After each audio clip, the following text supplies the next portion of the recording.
Archer is fantastic. I definitely consider her a friend. We got to hold the line against the other team, and it was very cool. You just want to make content and just have something you can look back on. You win. All of that time and energy, I'm just so happy, so grateful to have been there to experience this. Why, hello to all my fellow nerds, and welcome back to another episode of Fast Tracked, a brand new podcast dedicated to the foam flinging community and the people that make it awesome. My name is Archer, and I am your dedicated veteran, admin, world class, queen of the hype, and host of Fast Tracked. So, audio is a little funky for this episode, but hey, the seasons are changing, the sky is blue, the ground is orange, so everything is a little weird right about now, but hey, it's all good. It's a beautiful day, and we're about to spend it with some pretty beautiful people. I got some photos earlier today from this past Maryland Foam Tournament. I feel like everything is coming from the Maryland Foam Tournament, and I'm not going to lie, these photos came from a pretty special person that very quickly put a smile on my face. All the memories started rushing back from the silliness of our hobby, to be quite honest. And can't wait to start talking about that in a few short moments. Today, we are going to be talking about your hype-injected, caffeine-filled, vocal ruptured mascots. Yes, today we were going to be talking to Bethany. Bethany is a Florida native who graduated from the University of Southern Florida in 2016. She, like me, was introduced to the hobby in 2013, where she helped run the ZVH series games on campus. She would later move to Georgia for career and family opportunities, where she would later reconnect with the local nerf club, the Atlanta Blaster Club, in 2023. She's since played at numerous large-scale events. You have probably seen her. If not at MFT, you have definitely seen her at NWAR, FPT, and many other large-scale events, while maintaining her relationship with both states, Florida and Georgia, as a member of Team Manatee, while also being an amazing married mother of 4. This woman is just absolutely fantastic. And for this Tuesday morning, she and I are going to be engaging in your lovely Nerf nerd-filled morning girl talk. Really excited to have you on the podcast, Bethany. Thank you so much for coming on. We're going to start with the question that I love to ask all of my guests. How did you get into the hobby, and why Nerf? Hi, thanks for having me on. I appreciate it. I got into the hobby in fall of 2013. I was a freshman on campus, was working on meeting some new friends, and I'd heard about the upcoming week-long game at the Student Center. A few guys in my dorms were talking about playing, and I figured I might as well try it out. And so they handed me a couple Mavericks. They had them tied at the straight pull, and I had it around my neck to double prime them at the same time. And that's how I got started. It was very old school. And we've made huge, progress and innovation since then. And ever since then, I just joined the hobby. It was a great group of friends. I've had lasting friendships now over 10 years. And I've just continued playing. The folks that you joined this hobby with, are these people that you still interact with now? Yes, I met David Kay. He was probably one of the first ones that I met. I think it was either early 2014, if not that first fall 2013 game, the following year. But yeah, he is still a member on Beef Squad, which is the competitive team. And many of them that I met, the next year or the year after that, we still stay connected. That's so awesome. It's amazing how our silly little hobby just maintains these lifelong friendships. Yes. Before this interview, I'm going to be honest with you. I didn't realize your relationship, your long-standing relationship between teams from Georgia and Florida, specifically Orca Company and Beef Squad. So that had me kind of thinking, how close was the school for you that you could travel between both states? Or did that travel not come until later on in your Nerf career, as we call it? Yeah, so USF is located in Tampa, Florida, and it's about a 2-hour drive from UF. So we frequented the UF HVZ games as well, and I would go between the two of them. And then in 2018, I attended my first UGA, which is up in Athens, Georgia, their invitational at the church. Now that's about a 2 hour drive from where I live in Georgia, but back then it was like 6.5 hours. Nowadays, I actually book $40 flights on either Frontier or Spirit, and I fly down for a day practice at SDL, which is Sunshine Dart League. And they practice in Lakeland in Orlando and is managed by members on the Beef Squad and Orca Company. I'll get to the airport at 4 a.m. on a Saturday morning, and I'm literally flying back home that Saturday at 11 p.m. It's a quick turnaround, but it's 50-minute flights each way. And my friends, they let me borrow gear. They let me borrow blasters. They have ammo, so I don't even have to worry about dragging stuff back and forth, and I get to spend the day with my friends. And then here in Georgia, they have the Atlanta Blaster Club, and they have Impact Dart League, which is the first and second Saturdays of each month. So I try to hit, one of the events every month that's happening. Every month has, 3 to 4 practices or game days. And so I have a wide variety of what I get to choose to play each month. How close is the airport to you? I mean, I know in the Northeast, like if you try to go to the airport, you're traveling internationally. It's rare you get to do local hops. How close is the airport that Oh you no, can the do that? airport's That's pretty 20 crazy. minutes. I don't know if I should be saying this on the pre-recording here, but no, it's 20 minutes from my house. I ride my motorcycle there. I just go around the gate, and I've never been asked to pay. And they kind of know me there, and so I just park my motorcycle on the side. The Atlanta airport is very streamlined, at least for me. I've never had issues. I get through TSA in 10 minutes or less. I don't have a checked bag or anything. I just have a small backpack I carry with me, and I'm on my flight within the hour, and then I'm in the air for less than an hour, and then one of my friends is at the airport ready to pick me up, and we're on our way to practice. And you must have that down to a streamlined system now, because Oh yeah, yes, that it is definitely a sounds like very you've been doing this. yes. No, it's very much an easy process. Where I mean, it takes me about 45 minutes to drive up to where we play at East Cobb Park for the Atlanta Blaster Club. So I joke and say it's about the same in what I'm paying for gas and to going on an airplane to even see my friends down in Florida. And I'll either fly into Tampa or I'll fly into the Orlando airport. And then sometimes, depending on the price tickets, I'll fly into one and I'll leave out the other. And I book, a $12 flight, I think was my last one, to Oh my Tampa. God. And then it was to go home, it was $19 from Orlando. I hope the guys up here, we have the United Nerf Ops. That's like our main local group. For all of you listening, take notes because this woman is blowing my mind right now. That's Yeah, I mean, when awesome. you have a great group of friends, I mean, there was a point where one of my blasters has broken, and then somebody, both groups have, really great friendships, but as well as, a good support system for, oh, hey, I'll fix this blaster for you. Hey, I'll print this piece off that you need. Oh, you're traveling, but you can't bring, batteries. I have a battery for you. I have a blaster. So, thankfully, if I don't have something there, they'll make sure I have something. Mm-hmm. That's awesome, and to have that tightness where they got you, that's Yes. awesome, and it's interesting because it doesn't take that long, especially if you're really invested in the hobby, to get to those levels. That's really cool. Yes. Yeah. Yeah, I've only been really playing competitively since, well, it was a joke team. I played in the FPT in 2023. It was just a makeshift team there, and I had never really, considered playing competitive. I was always, cheering on the side. I love the HVZ portion. That's definitely my hype, my jam. And I Hmm. figured I'd just try it out, just to try things out. And I actually enjoyed it more than I realized, and so that's what kind of pushed me into attending now Impact Dart League, which is, their PvP, and then coming down for practices as well. Hmm.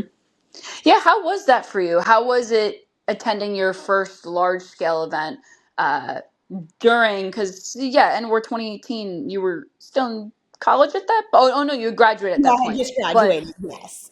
yes, but NWAR was the first major, especially 2018. That was Well, 2018 arguably the was best. fire. Yes.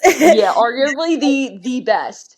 Yes. How was that for you attending NWAR 2018 and something of that magnitude, and then going right into FPT?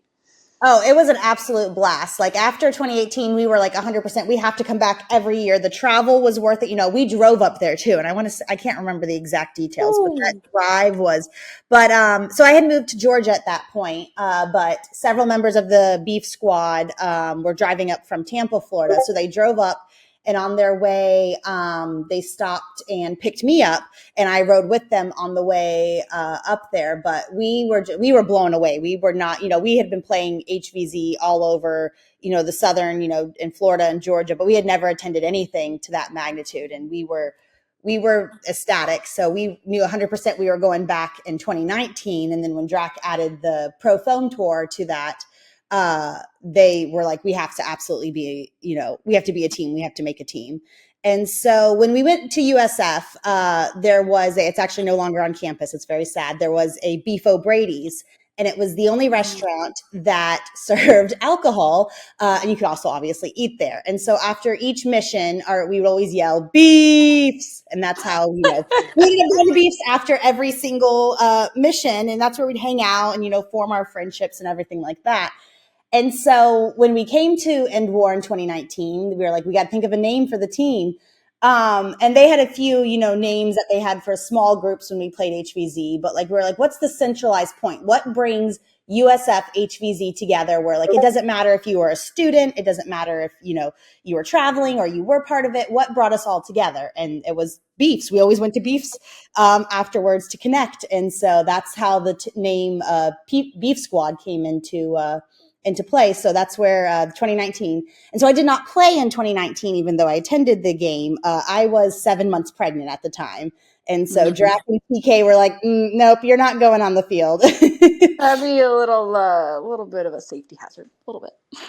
Yes, yes, yes. And so, you know, that's when, you know, especially the FDLs were, you know, the high powered blasters were really coming into play at that time. And, you know, I'm pretty sure the Lynx was out at that time, but yeah, they were not about having a heavily pregnant woman out there at the time, which completely understandable. Yeah, I believe FPT, I mean, I would say, in my opinion, RAG 2018 competitive started coming into the scene, but then FPT 2019, you remember how stupid hot that was. That was, Oh my the God. heat alone was like, we shouldn't be playing Miserable. out Yeah. here, guys, so. Yes, I remember going to the gas station several times and like, we need another bag of ice. We need it. So, you know, while they were getting ready for the games, I was like, okay, I'll go grab more Gatorades. I'll go grab, you know. And so that was the big, you know, I remember we all reconvened afterwards and we're like, okay, we need to buy a really nice cooler. We need a tent like now. And so that was like the whole, you know, okay, we need to start planning better for these events because, you know, most of us were in our, you know, early 20s and we're like, we'll just show up with a duffel bag and call it a day. And so after that, strategic planning started to come into play and like, all right, who's bringing this? Who's got this? And, you know, making sure everything was covered. And so nowadays when they come out, Orca and Beef Squad, you know, they have everything lined up. They're ready to go. They got it packed out. Yeah, your jerseys alone, I mean, Orcas, you guys have, if you could have a patent for your logo, like you've Oh had full scent there. But you know your jerseys, your kit, your blasters, you both teams, you guys got the full package. So Well, the fun thing about both Beef Squad and Orca is, you know, we're teams and, you know, we have, you know, our group and our community, but we all have like an individual, like what sets us aside. So, you know, like my theme is like pink and Barbie. So all of my gear, all of that, everything is pink. You know, Jeremy created me custom Barbie plates and stuff. And then we have another guy whose whole thing is Mountain Dew. And then, you know, of course, Jeremy, he loves his Orca stuff and, you know, his pinks and pastels and blues as well. And so, and then on Beef Squad, you know, we have, you know, the ones who love the America themed and then the UF themed. And then we have the race car theme. So everybody has their own little separate theme where each of their blasters match each other, whether they're using flywheels or springers. It kind of goes along with what they have. so you would say for as members individually, it's more than just your base colors. You have a full scheme, and everybody supports that Oh, team for each absolutely. other. Yes, absolutely. They are very accountant for detail. Everything is made with purpose. There's no like, oh, I guess I'm just going to change my color. I mean, it happens sometimes, but for the most part, everyone has, up to their mag holders, even their mags, they're dyeing them colors that specifically match their blaster, which matches, either their Discord name or something along the lines of that. So yes, everyone kind of matches what they've been going along with. That's very cool. That's yeah. Usually you hear of the colors, but you have a full display, which Yes. is pretty cool. Not gonna lie. Speaking of that, I know you were talking a little bit about your transition and moving up to Georgia. Let's talk about that for a little bit. So during that time frame, maybe I'm just so used to in my brain, like the rest of the world. I was looking at between 2019 and 23. I was thinking that it was COVID related, but for you, it's you're a, a mother of four kids, which is amazing, and I give you all the respect because I'm sure that's not easy at times. But yeah, you had your transition going into Georgia, and eventually you found your way into the former SENC and now the Atlanta Blaster Club. How did you stumble into finding those guys, and what were those initial interactions like? Yeah, so I have really good friends also, my friends in Florida, but I'm really good friends with the head moderator at the university or UGA. And he's the one who runs all the invitationals up there in Athens. And so we had messaged and we talked about carpooling for End War 2023. So me and him rode together and we were hanging out under the pavilion while FPT was going on in North Carolina. And we were just talking. He was running some ideas about to me regarding his next gameplay in Georgia. And the table next to us kind of looked over and they're like, "You guys live in Georgia?" And we're like, yeah, we run the HVZ group there. I'm down in Noonan and, he's over, up in Athens. And they're like, we run the ABC group. Like that's us. And I was like, oh, I'm not familiar with ABC. And who I ended up talking with was actually Josh Henkin. And he is the current leader of both ABC, the Atlanta Blaster Club, formerly known as the SENC, and of Impact Dart League, IDL, which was formerly known as Atomic Dart League, ADL. So it's just by chance we ended up talking there, and he's like, "No, you should come check it out."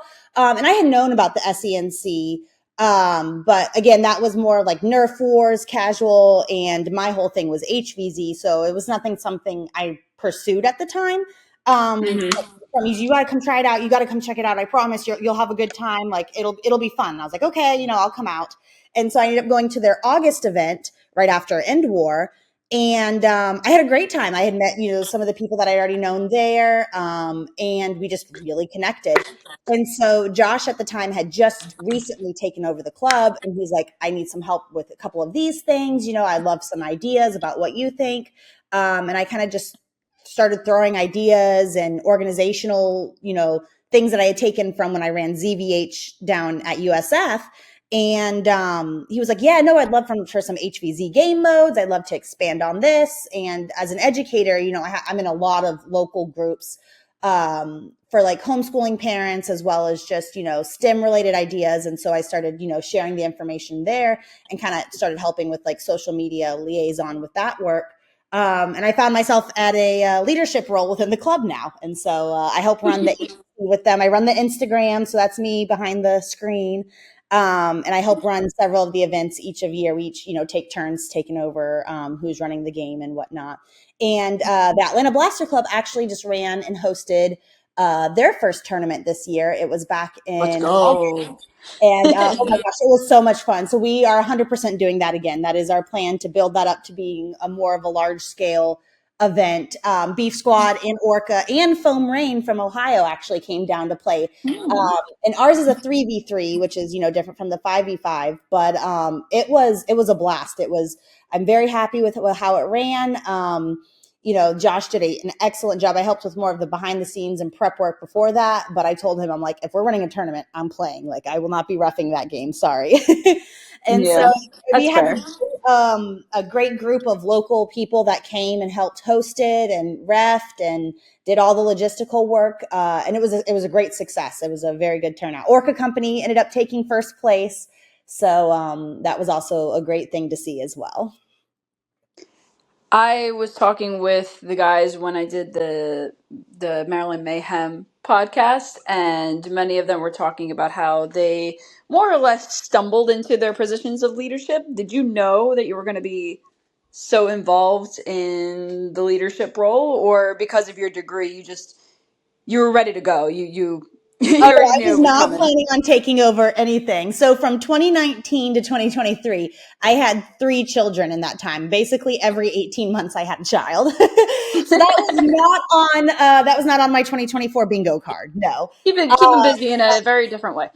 Yeah, no, but I mean, it really just brought back, just the college, memories and whatnot. And I was like, oh, this is something, especially since it was so close too. I could just drive up and, it was something. My husband has his own nerd hobbies. He loves tabletop games and stuff, and he goes and plays that. So I got support from him, like, oh, go, it's important, with both of us. The dynamic of our marriage works is, we are a couple, we, work together, but it's also important to maintain your individuality, especially outside of parenthood. You don't want to get sucked into that isolation that often happens to a lot of moms. And so he's very supportive of me going out and hanging out with my friends, having a good time, and being able to step away and just be a person again. And Yeah. so, I jumped right in, and I was like, oh, and the stereotypical, like, you don't have a woman on your team or a woman on your admin team. Let me run some things by you that you may have not thought of. So I was able to give Mhm. different perspectives, which I think has worked out. But I mean, Josh has been doing a great job. He was kind of thrown into it as himself. He was not prepared. Drac reached out to him and said, hey, I'm moving to Florida. I'm going to hand the keys to the club over to you. And it was just, we know Drac did a lot. We knew, but on not only just running the games each month, all of the logistical work, that's a lot of work. He put a lot of time and effort into that. And that was something that Josh and I both had to adjust to, of like, okay, we need to do this. We need to plan this out. We need to have our itineraries for the game modes we're going to play, everything like that. So it was a lot of work, but the club's been very successful. We're very happy with how things are being run. We loved being able to participate in the Maryland Mayhem, as well as the Foam Pro tournament this year as well. We've made our appearances there, and we hope to, again in the next coming years. We're very happy with how the club has evolved in this past year and a half or so. Yeah, and it's interesting how with our hobby there's a lot of when I talk about the hobby to folks who aren't as familiar with this nerdy hobby that we love, I tell them that there are different flavors to it, which there's an appeal factor because you can be as not intense with it or as super intense with it. It's really whatever you want to do. But a lot of times I feel that there's crossover between the more casual events that like your club does at ABC Mm-hmm. to the strategy and the teamwork that's involved with the matches that you do with IDL. How was your transition back into getting into competition, especially now because before in 2019 you obviously couldn't be as involved? How was it for you getting involved with competitive in 2023, especially with all the changes that are going on in the competitive scene? I was very thankful to ABC and IDL, especially to Josh. He really encouraged me to come out. I did not think, I was always, oh, I'm just going to do HVZ. Just HVZ is my thing. The comp thing, I'll cheer for you guys, but that's not really my thing. And Josh really pushed me to come out and actually play the game. He let me borrow several of his blasters because in either August or September after the 2023, I attended probably 4 or 5 events, and by the end of the year at their practices and whatnot. And so he let me borrow some blasters, and I ended up buying my first comp blaster. I got a Griffin with the band Woo-hoo. blasters, yes, cage. And so so that was hitting right at 200. And I loved playing with that. And so that's what really got me into the hobby. And several of the people within the IDL taught me, how to get behind a barricade correctly, how to run up, how to slide, how to So they showed me the mechanics that I had seen play, but knowing it in theory and then putting it in practicum are very two different um, points. And so actually practicing and doing that on the turf field at IDL, where we practice at the Wolves Indoor soccer, was a lot of it was very eye-opening. It was very, I could understand now the mechanics of the game. And then leading into 2024, the earlier at this year, Beef Squad and Orca were both working on a new competitive blaster project, and it was kind of behind the scenes. They were building it. It was a beta project, and they included me in it, and so that's how I ended up getting Barbie, which is the G&K 200, and I love that thing. It's incredible. So it's a brushless blaster that I ended up using for both Maryland, End War, FPT, and for the ABC tournament as well. And So so the Gunk 200 is a Beef Squad and Orca collaboration. yes, it's the Manatee remix is what it is on Oh. I can't whichever 3D platform they put it on. So it is available now, and Will from Beef Squad actually sells the wheels for it. So you can follow his guide, and he there's a Gonk server as well on Discord where you can learn how to build one of your own. But thankfully, I did not have to build my own. That Yeah. one I was able to pay for what the parts that were needed and get that built for me. And I got the friends and family discount, which was also very helpful, and I'm very appreciative of that. So I love that blaster. It definitely changed the game for sure for me. It made it a lot more it made it much more intense. It upped the level for me. Oh And yeah.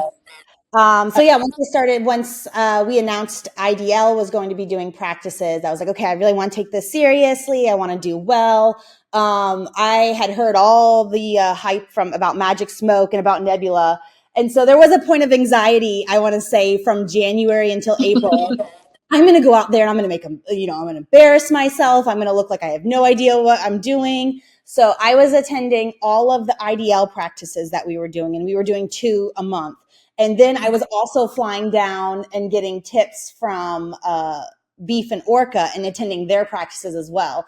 And so, I had a pep talk with my husband. I'm like, okay, I'm going to be gone like every Saturday, but you can Yeah. have 3 days a week where you go out with your guys and go do your thing. But I really need to make sure I know what I'm doing. And so I would fly down and go practice with them as well. And in that 3 months, I feel like that was my biggest improvement right there, just going back and forth and practicing so much just to get ready. And then when we showed up for Maryland Mayhem, I will say, I think as a first year team, we did an excellent job, and I'm very proud of each of the players and of our coach Josh for that first year. I have absolutely nothing bad to say about that. We played our hardest and gave it our all, and I think we did pretty decent. Mm-hmm. And hey, listen, at the end of the day, and by the way, for all the Gunk 200 information, we're going to be putting that in the description box because there were several of us up here that wanted one. But so word did travel. But yeah, no, you guys really, you really played your hearts out at, especially as like a first time team. You really put a tough battle out there. So you guys did a really, really good job. For Magic Smoke, I got brought onto that team in November. November was like the first practice, and those guys, they're all down in Maryland. I'm the only non-Marylander on that team. So it's funny you say that because they brought me on, Jesse brought me into the team, and I was like, this is great. I need to practice. So it was just, yeah, it was the last like 2-3 months was, yeah, they were coordinating travel up here. I was driving down there because yeah, it was the same thing. Like it's when it comes to competitive, it's like there's that teamwork where you don't want to let your team down. You want to give it your all. So man, Yeah. maybe I should have reached out to you in January and be like, hey, so how you doing? How am I doing? So that's really cool that you pushed through. It's not easy, That's really cool stuff. So yeah, I remember one thing that you really did at MFT that was truly unique. Like I never seen this before. So it's MFT, right? And just speaking from my side of things, you had your matches and I had my matches, and you get to this point where it's just you want to watch the matches, but you also want to focus on your strategy, and there's so much going on and there's a lot to contain that sometimes, even for competitive, there's still that silly factor, right? At the end of the day, we're playing with kids' toys. And Yeah. I remember it was a match that you later showed me on the live stream between the A team and Orca Company. And you just came out in this inflatable costume. And I turned around and I said, huh, that is amazing. And then I believe we played a match or two. And then I turned around and you came as an inflatable like beef squad. You came as a totally The separate inflatable cow, costume. yes. Yes, so Yeah. in Maryland, I was both the inflatable orca whale and I was the inflatable cow. So while I did play on the Impact Dart League at Maryland Mayhem, I was excited, of course, to be on the field as a player for the first time, and I'm very thankful for that opportunity. But I knew that my friend group would be coming as well from Florida, Beef and Orca.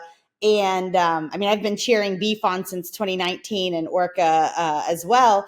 And I didn't really want to stop. Of course, my friends were going to be there, but I wanted to kind of up my game per se with the support. And so, like I said previously, when we played down in Florida, especially like in college and whatnot, we were known for our hysterical costumes. Like we did the pirates, the halo, the dresses, and when I play HVZ, I do not own any tactical pants or shirts. I'm Barbie themed pinked outfits. I'm just there to vibe. Like we have lots of them in the hobby that are there for the intensity and, for the seriousness. I try to balance that with the goofiness as well. And so, I wanted to up my game with the costumes as well as showing support for my friend group. And so, and it was perfect timing on Amazon that they had both of these inflatables on sale. So I think I ended up paying like $40 for Perfect. both of them, and it came with like the blower and the pieces. Like it was hysterical. It took like a month to get in. So I wanted to figure it out how to do that, and so. I did tell a few members of each team, respectively, that I would be doing this. I love Jeremy. He is incredible player, an excellent leader.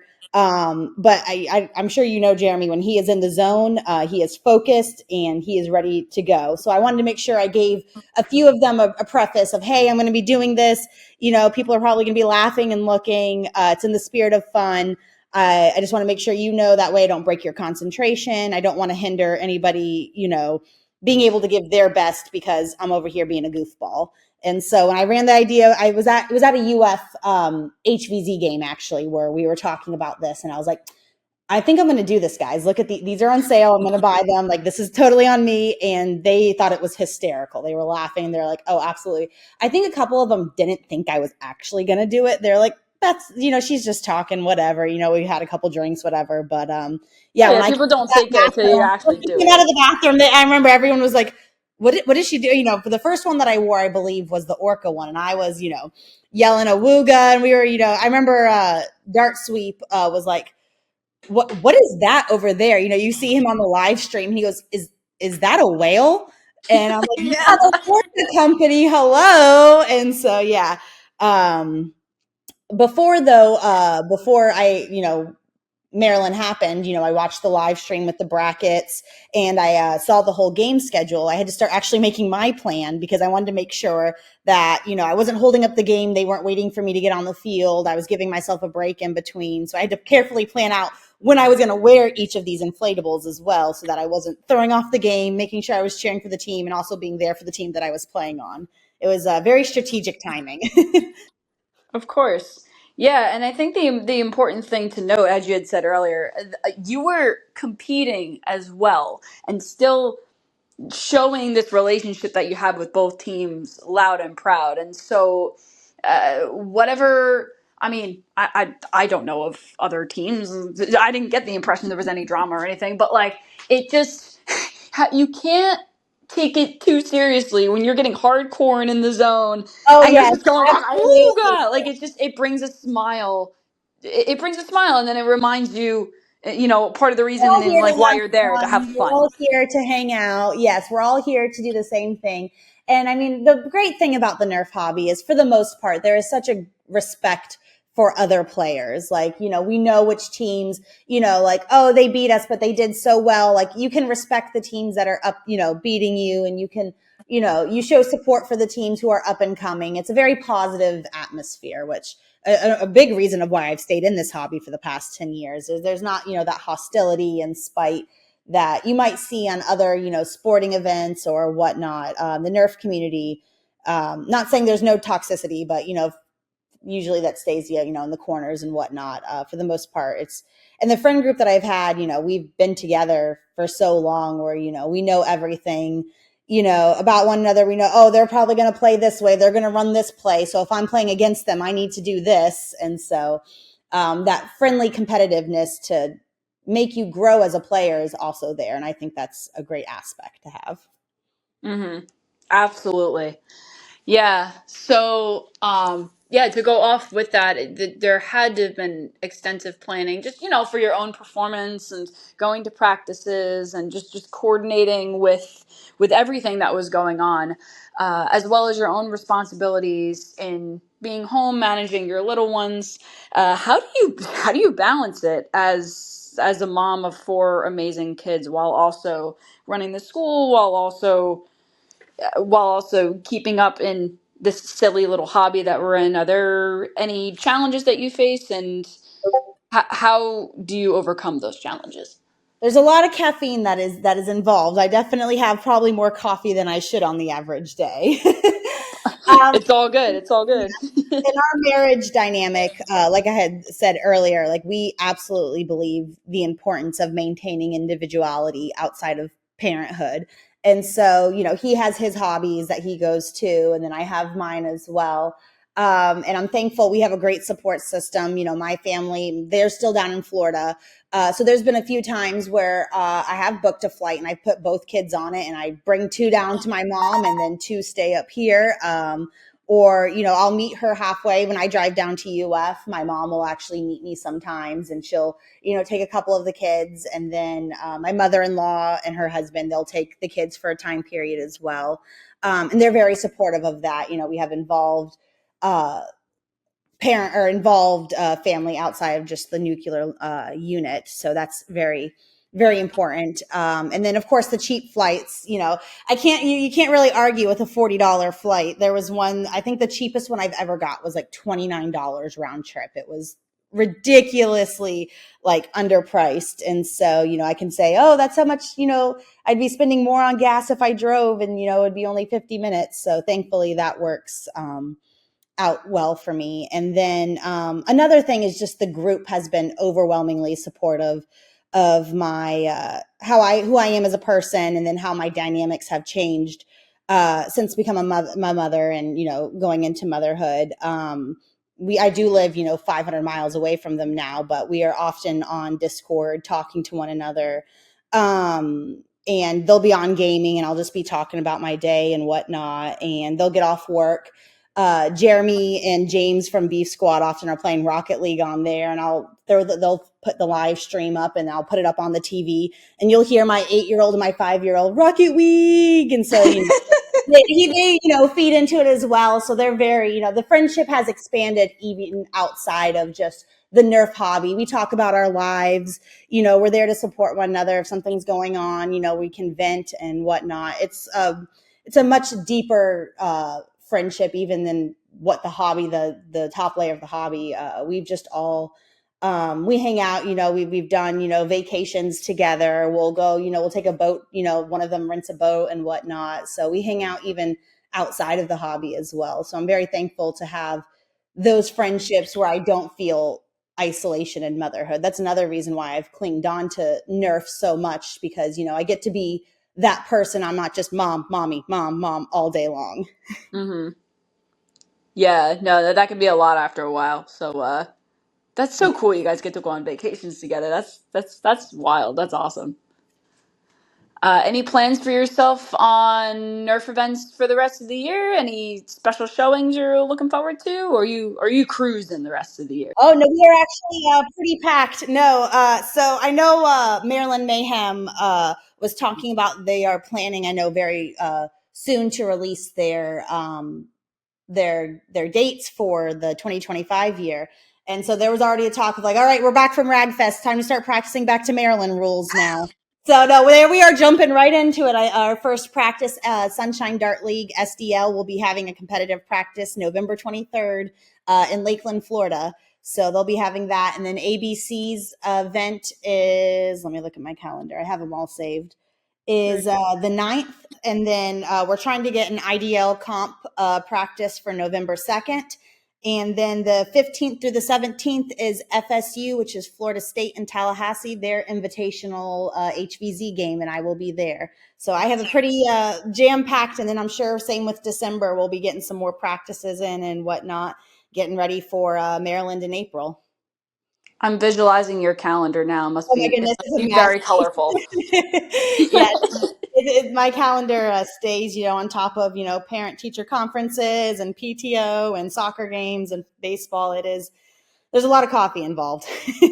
Yeah, but praise be, honestly. Yeah. So while you're managing all of that, which Nebula, Magic, Smoke, I hope you guys are taking notes.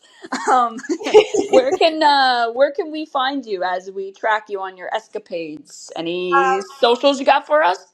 I do have my personal Instagram. I'll vet you before, you get to private account, but it's Bethany Amber 16, which is 16. But I do manage the ABC, the Atlanta Blaster Club Instagram, which is just Atlanta Blaster Club, all one word, no hyphens or underscores. You can follow Beef Squad at Beef Squad FL. So like Beef Squad Florida, no underscores or hyphens, and Orca Company, which is Orca _ Company. And they both manage the Sunshine Dart League, which is just one word. It's a lot of them out there throwing you. Very cool, very cool. Yeah, I'm hoping myself with the PTO that we have at the firehouse in the wintertime, there might be some availability. So I've heard a lot of good things with Sunshine Dart League and ABC. So I'm trying to make a Yes, visit back down to Florida and or Georgia. It's been too long, so we shall see. That sounds exciting. yes. And yeah, definitely make those connections. It's so nice to not have to worry about, bringing gear everywhere and whatnot. Just show up and I'm sure, there'll be something for you to use. No doubt. Absolutely.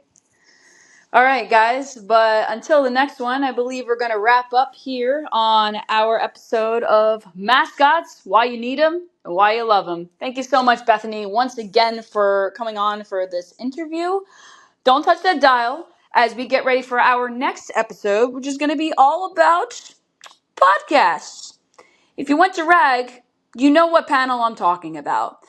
Yes, for our next episode, I'm going to be going back to class. I'm stocked with my pencils and my paper as I interview the three giants on the history of podcasting and why we need podcasts to document the hobby now and for the future.